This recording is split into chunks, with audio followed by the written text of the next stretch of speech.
Hello and welcome to the Business of Meeting podcast. I'm your host, Eric Rosenberg. Over the years, I've had the privilege of helping businesses in the meetings and event industry grow and succeed. And I'm excited to share that experience with you. If you feel alone and overwhelmed, and if you're looking to take your business to the next level, improve your strategy and sales, and connect with like-minded professionals, you are in the right place. I invite you to visit eventbusinessformula.com and join our community of event business owners dedicated to exponential growth. Now let's dive into today's episode. Hello and welcome to a new episode of the Business of Meeting podcast. And today I am absolutely honored and grateful to speak with someone that I've never met. And she had a post on LinkedIn that really touched me. And reading about her, realized that she's a true leader. She's someone that is not only in our industry, but also giving back to our industry. She's the vice president of global engagement of Terramar, a DMC network company. She's the chairwoman of Search Foundation. She is, according to her LinkedIn profile, as media engagement strategist, event design and production, international speaker, surprise and delight specialist, obviously Search Foundation chairwoman, ambassador, connector, mentor, travel enthusiast, Swiftie. That's probably the only thing I'm not really aligned with, but I got 3 daughters, so. So ladies and gentlemen, it is my great pleasure and honor to welcome on this podcast, Kate Patay. Kate, thank you so much for taking the time to speak with me today. Of course, I'm excited to be here and be better connected. When you reached out after my post, it felt like such a good connection. And when I looked into who you're talking to and your audience in this podcast, it felt very authentic and genuine. So thank you. Well, thanks to you, because yes, I'm focusing on small business owners and helping them grow and manage their business better. And it's not only that, it's also giving back, it's helping people. And that is definitely what you and the Search Foundation are doing. So before we speak about the post that you did a few weeks ago, let's go back to what is your journey? How did you join our industry?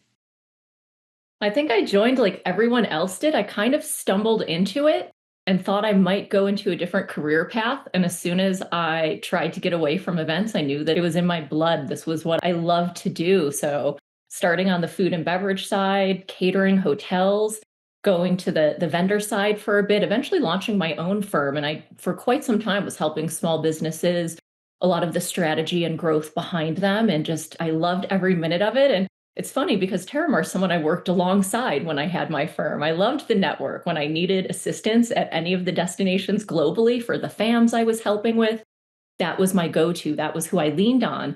And at an IMEX in, probably 2021, one of the first ones back after the pandemic, we had some conversations and Terramar had been expanding, and the conversation opened up and said, we love what you're doing and your messaging and everything that kind of falls under the umbrella. Will you do that under ours? Like, be part of this team? And I don't think it was a conversation I expected right off the bat, but I think you also kind of carve your path in this industry, because I never thought I'd be a business owner either and have my own firm and get paid to actually do what I love doing and I'm really good at. And being able to carve that out, that someone recognized it and came to me and said, don't change anything about you, but come do that with us. And it aligned. It aligned so perfectly. And I am so happy sitting here 3.5 years later as part of this team and watching Terramar just, oh my God, I can't say enough good words about the team that we have. They are pretty spectacular. And every day when I'm getting on the phone, taking calls, replying to emails, or just working with the destinations, I find myself genuinely smiling. It's like, that's the dream, right? Is that you smile when you're talking to your colleagues. Absolutely. I'm listening to you and I'm thinking, wow, how lucky she is. Because obviously, when you start your business, there's different reasons for that. And you need to have a certain character and also be able to manage a dose of stress that actually few people will be able to. And in the meantime, nobody does it alone. So when you're describing you joining an organization, what were your thoughts when you accepted their offer? Because it's completely different to have your own business on your own, working for other people versus integrating their organization, looking at their values, their culture. You never know what's going to happen. You don't. And at the end of the day, the values and culture across the destinations, they all were rooted in that same firm belief of delivering unparalleled service. And it fell in line with a lot of my belief system.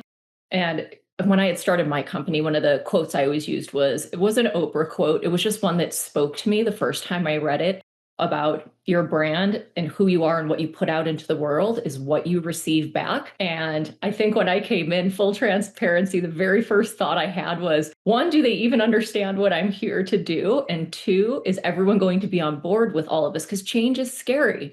And you have all these destinations that were successful in their own right and doing great things, and to bring them under that one umbrella together.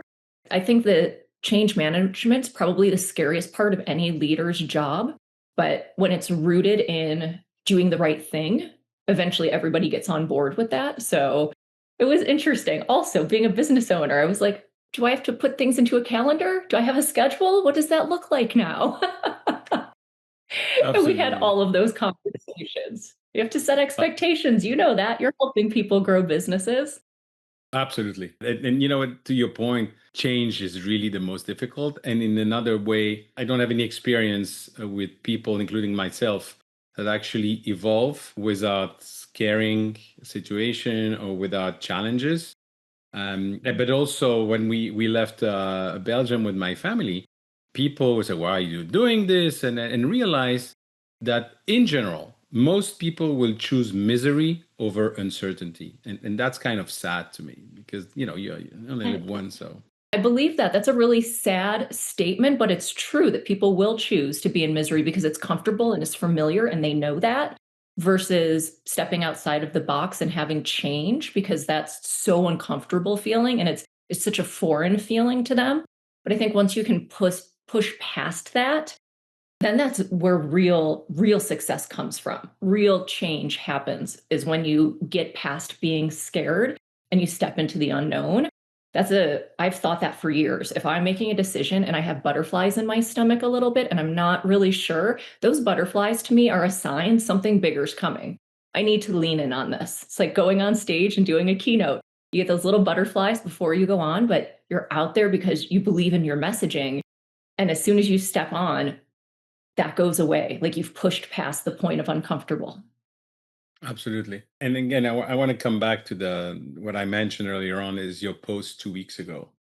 I know, unfortunately, and we all know a lot of people that went through what you're going to explain now. And some people are very, very, very secretive about it. And other people are very open and public about it. So tell us what happened and how you discovered that. Well, this started as a very private journey, which changed based on the feedback I got from the few people I did share with. But in April, on April Fool's Day, of course, the least funny day in America for me right now, I was diagnosed with breast cancer and had to go in for a double mastectomy. I had to push quite a bit to get treatment, to get taken care of, because I had just recently had a mammogram. I had checked. I try to take care of myself, stay on top of my health, because if we're not taking care of ourselves, we can't take care of anybody else, our clients, our families. So I'm very diligent about that. And I had just had a routine check and I came back and I said, something's wrong. Something's wrong. And I got told, you were just checked, you'll be okay. And I pushed. I was like, no, something's wrong. Please check. And they listened. And it took a lot. And I did get in to see the doctors and they found that it was indeed a cancerous mass. And then further testing showed that I had a second mass that was not able to be biopsied. So the decision was made to do a full double mastectomy and just take care of the problem completely all at one time. It was a very quick turnaround, but as event professionals and being in our industry, I think that's one of our superpowers is you take all the information you're presented with and you make the best decision possible in that moment. So that was the surgery that I moved forward with. And unfortunately, I had some complications. I was rushed in for a secondary surgery 9 days later, which definitely threw the trajectory off course as far as healing following this. Mhm. So not many people knew. I kept it very quiet with my teams, even with Search Foundation. My immediate family knew and a handful of close friends, but it was a very small circle that knew because it's been a heavy year. It's been a heavy few years. And I think that everyone has their own things. They're carrying loads that you don't know anything about. And personally, I didn't want to feel like a burden or add anything else to these loads that people are carrying. So I did keep it very quiet because I wanted to come out of this. I had a very positive mindset. I'm going to come out of it, one surgery, like one and done. I've got this. And I'm just going to come back and tell everyone, hey, here's what happened. It went great. I'm good now. I'm clear, and off we go. And that wasn't how it happened, unfortunately. I had complications, and then I had to find a surgeon to fix those and go out of network, go out of the state, or not out of the state, but out of where I live, fly down for meetings to try and get on a schedule. He's known as the best. And that was who I wanted working on me to fix everything. So I got 96 hours notice that I was going in for a third and hopefully final surgery. That was on September 24th.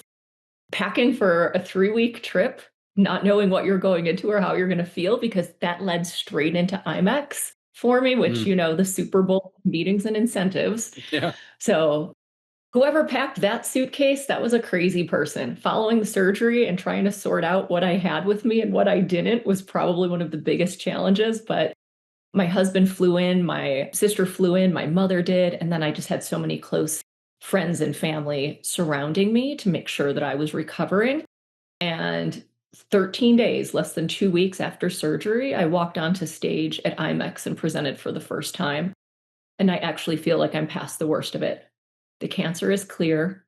I do not need to do chemo because it did not spread to my lymph nodes. And I got a clean bill of health that they'll confirm on January 1st. And I get to start that countdown clock of truly being cancer free.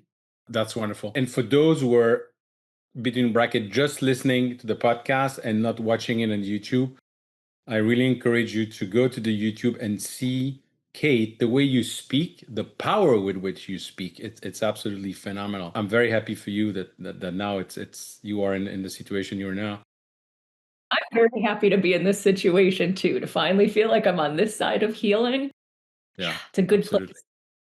Absolutely. What would be your advice? And I know everyone is different, but what would be your advice because of your experience for anyone who would go through the same situation in our industry? I know it's October, so obviously every woman should be doing their mammogram. But besides that, what is your advice to surround yourself, the psychological aspect, the teams? Take us through that if you don't mind. I think a lot of it is your perspective on it. People have asked me now and throughout this process, like, you've traveled, you've worked. We didn't even know you were going through this until I posted on October 1st. The majority of people that I know had no idea that I was going through any of this. But the few people I did share with, it was so apparent to me how many times we put ourselves last. We take care of everybody else and we're fixing everything. We're the doers of the industry and we put ourselves last. And I've talked about this when I would present before. And thank goodness, I feel like I walk my talk. I hope I do. I have some really good friends that hold a mirror up to me and call me out on my BS if I don't. So I've always said, you can't pour from an empty cup. Or when you get on planes, I'm on planes every week. I should have this memorized by now. When they talk about put your oxygen mask on first because you can't help anybody else. Yeah. And it's true. You have to take care of yourself first. And I would tell people, don't put it off. If you're not feeling well, if something feels off, just even a routine annual check, you need to make the time for yourself so that you're the best possible version of yourself, or people are only getting fragments of you. And that's not fair to anyone. That's not fair to colleagues, to your family, whether that's spouse, children, whoever it may be in your life, for them to just get pieces of you. That to me isn't a whole life. And I very much want to live a life that not only feels good on the inside, like, yes, that looks good on the outside, but it has to feel good on the inside. Or why do this? I will turn off those camera lights. I will cut feed if at any point in time I don't feel like I'm being authentic, or if I'm not where I need to be. If something is suffering in my life, if I need to tune down at work because something's happening with my family, or vice versa. My family fully understands. I have a wonderful husband, And he knew I still wanted to keep that boat, steering on course, going the right way. And I wanted to get back to work as quickly as I could, because at the end of the day, my take on this really has been, this is going to hurt. I had a major surgery. I had 3 major surgeries. There's going to be pain, but am I going to be sad laying in bed? Mm. Or do I want to be up and about and moving and being almost a little distracted at times and just getting through day to day? Like, I didn't want to be in that sad place. And that's a scary place. That's part of why I spoke up, is because people were sharing with me, the few that did know, that they were going through similar things. And women feel alone. They don't feel like they have support systems. They just, between jobs and families and everything else, they feel like they have to walk that path alone. And I don't think anyone should have to. And if that's why I got this, because that was my poke to a higher power, whatever that is, telling me that I need to be the one that uses my voice and speaks out and lets everyone know you don't have to be alone. That's okay. That I'll carry that burden. That's awesome. Serendipity of life has it that last week I had lunch with a friend who lost his wife, unfortunately, last year, and who's starting now a foundation for advocacy for cancer patients. And so what you're Oh. saying about the support system, but also helping people in that situation is extremely, extremely important. I guess you're more than happy to be in the working environment and family environment you are now, because you had the proof that you were surrounded by the right people. The fact that the people knew, there were even people on my team that I work with who I had told one-on-one individually, I'd be down, here's what's going on. And we worked together to make sure that there was no blip in service and what was going on with the team. Like, everyone covers for each other. I love that. Like, step in, Yeah. where can I help? How do I help? And so the people that knew, I found out after the fact, they weren't even talking about it amongst themselves, because they were protecting my peace in such a way. And they just wanted me to have the space to heal and come back better than ever. That speaks testaments to who you surround yourself with, and that the people I did tell were the right people. They just wanted me better. Yeah. On that note, I always look, being an immigrant from Europe and in the US, people here, I think, tend to be very politically correct. They don't want to offend anyone. They're afraid of saying anything. And then in situation like that, actually, a lot of people, from what I've observed, they don't know what to say. They don't know what to do. What is your advice as somebody who would benefit from support from other people? I think the biggest piece is the acknowledgement of it. Yeah, just the fact that anyone even acknowledged. I got a lot of the, I'm sorry you're going through this, just the hearts, and people saying, I don't know what to say. That's okay. We're not all therapists. We're not trained to know what to say when you get really upsetting news or something you don't want to hear. And it's okay to just acknowledge it and move on to something else. Some people shared their stories. That was part of me. Again, posting that was, I had told a very small group of industry professionals. And that first night, 2 women walked up to me who were very good friends and said, we've both had that. We've both had double mastectomies. I had no idea. I've known these women for years. The way people were coming up and responding and just like, I don't know what to say. That's probably the biggest thing. Just simply acknowledge it. You don't need to, for me at least, I don't need people to send things or do anything. If you hit the heart button and just you're in my thoughts, that's wonderful. But just letting someone know that they're not alone. Again, not everyone I think has the security net, the Mm. resources that I do. And that's why I dedicate so much of my time to Search Foundation as well. That, Search is a 501(c)(3) for meeting and event professionals that are in crisis. That crisis could be in Florida, you get the hurricanes and flooding that comes through. In Los Angeles, we just had wildfires. If you've been in Mhm. a car accident, or if there's a catastrophic illness like breast cancer, you can apply for funding from the Search Foundation directly. And I'm now in the middle, or actually the end. I'm at the very end of my second term. They're 3-year terms. So I'm just over 6 years that I've been the chairperson. And I was thinking, is it my time to pass the torch? We've built this foundation up. It's been in existence since 1997. And year Mhm. over year, it's taking the helm in late 2019, we've experienced 36% growth, which is astronomical when that comes to thinking of that's individuals in our industry in crisis. That increases 36% year over year as the foundation grows.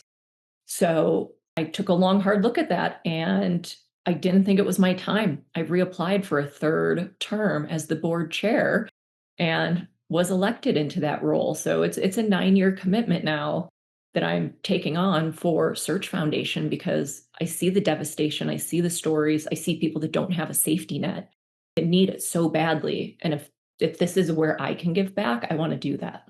You say it was starting in 1997. Who started it and how was it started? It was actually started in New York City. It is a global organization. As long as you're in the industry, you can apply from anywhere in the world. But it started in 1997 at the height of the AIDS epidemic. It was really a grassroots movement in New York City, and event professionals we didn't all understand why. Our friends and our colleagues, they were sick, they were dying. There weren't yet resources or tools. It was still very taboo.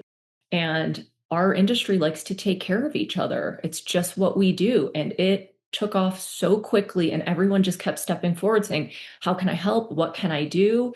And there's a group of individuals, and they, started in New York, spread up into Boston, down through Florida. Like, it just kept growing. And the more people would hear about it and the more conferences that we were at and just talking about it, the more it just organically reached out to everybody. I was introduced to it in 2010 at an event. I was told at this major conference, maybe 8,000 people were at this industry conference in New Orleans. And it was my first time attending that one. And I had asked somebody, like, what are the events I should go to? Give me the rundown. Where should I be, basically, because I'm not familiar. And the first thing they said was, make sure you make it to the search event. And then they gave me the list of everything else. And I was like, okay, bought my ticket. I went in having no idea what Search Foundation was, and found out that 5 years prior, they had helped with Hurricane Katrina efforts because it had started medically, people being sick. When Hurricane Katrina hit in New Orleans, they changed the mission to be anything catastrophic. And someone got up and told a story from Hurricane Katrina, and a second person got up and told a story about having breast cancer. And my mother had had breast cancer, and it was still very fresh for me, and that struck a chord. And so it's very full that's what has me recommitting to it, is because I went for the people, because I heard it was really great people, and it is. And then I learned what they do, and I was like, I'm in. I'm just in. What do you need? Do you need my time? Do you need my checkbook? What can I do? How do I help? And since then, I've been a part of the Search Foundation. I believe in what we're doing. That's amazing. Now, my friend Kelly Schultz in New Orleans is from New Orleans, and actually went back after Hurricane Katrina to help and work in the city. How does the Search Foundation collect the funds, and what is the process if somebody's listening would benefit from it, and how do they reach out to you, to the website? What is the whole funding and the whole process in it? Well, when we fund individuals, there is a process you go through. You apply for a grant from us. You can apply up to one time per year. So if it were something to be continual, it's once a calendar year you can apply. So it basically vets you to make sure, one, that you're in crisis, two, that you're in the industry. You do need to show proof of industry, proof of loss, and that financial burden. On the website, we do tell people that within 10 days we fund cases, but internally, our deadline for each, like what we hold ourselves accountable to, is 72 hours. When something really bad happens, like the fires that were in Maui a couple of years ago, within the first 72 hours, we had funded 43 individuals. Like, that crisis relief, we have a full crisis relief team. It's all volunteer. And the first piece is if it's something that's a natural disaster, a mudslide, a flood, whatever that looks like, there's a small team that gets together and they find all of the resources. And we start compiling all of the resources, clicking through the government sites, clicking through FEMA, like all the things that they might need. But then our crisis relief team, who's activated, they grade all of those applications on a rubric based on that need, that loss. And then it gets funded based on what that score is. It's done anonymously. There is one paid person, an admin on our team, who is wonderful. And she goes through, redacts any personal information. And when those cases go out to get graded, we ask them to always turn them within 24 hours. And we get at least 3 back. And then we average those out and disperse the funds based on that. So it is a very strict process, because having a 501(c)(3 and keeping a good guide star rating with the government and everything we need to adhere Yeah. to is very strict on that side. But we also want to get money out the door quickly because when someone's reaching out to us, they're in the thick of it. They Mm, need to purchase a plane ticket and get out of a disaster zone. They need food and shelter for the evening because their house just burned down. Like they are mm, in the middle of a huge crisis when they reach out. So we get them that funding quickly, but then we also provide that resource list on the backside of, okay, here's what happened. Here's where you can also go to get additional funding because we are completely self funded by the industry. This is individuals like myself who are in the Search 100. They give a minimum of $100 per month in perpetuity. There's individuals that give what they can. We had a bunch of college students a few years ago. At the time, a Trenta iced green tea was $4.35. They were all donating $4.35 a month. It was just on an auto billing because they were like, I'm going to give up one Starbucks a month because they'd come and volunteered at one of our events. It's some companies that give larger grants that are able to. We have a couple that match their employee programs around the holidays. And if an employee donates, they donate alongside. So there's various ways we hold fundraisers at different events throughout the year. So whether that's at a Connect, at a Smart Meetings, at the special event or Cater Source, all the different organizations are supporting us, the alphabet soup of our industry, whether you're the ILEAs, the NACEs, the MPIs, sites, like I could name 100. I'm sure you could add 10 more to that list without trying. Will help anybody in the industry. So everybody contributes because they know that it goes right back into the industry. that's amazing. Absolutely amazing. What did you see at IMEX that touched you and that you want everybody to know about it? I think the level of true connection there, I know we're there to have meetings and get business done, and we do. But the number of times that people step to the side and you can just see that connection, that one on one, we're never going to replicate what we accomplish as humans when we meet together. At the core, we want that human connection with each other. And I got to witness a lot of that. And I personally was on the receiving end of so much of it. And just walking that floor and the people that would stop and people I knew and people I didn't even know that stepped out and said, I'm so happy you're here. Just to Mm, hear those words, someone is mhm. happy that you're in the room, that you're joining them. I can't even put words to what a great feeling that is. So I'm glad I said what I did. That was a very private and interesting, almost embarrassing thing to share. And it shouldn't feel embarrassing, but it does. You question, should I share this side of my life publicly? And if it helps one person to not feel alone or it makes one person go get checked and they catch something, then it was worth all of the privacy I lost to put that out there publicly. That's interesting you say that because I published a book 2 years ago, Why We Left Belgium. It was a book for my daughters. And I got kind of tired to explaining to people why. And I asked my wife, Mhm. Are you okay if we publish it? It's extremely private and pictures and everything. And she said, sure.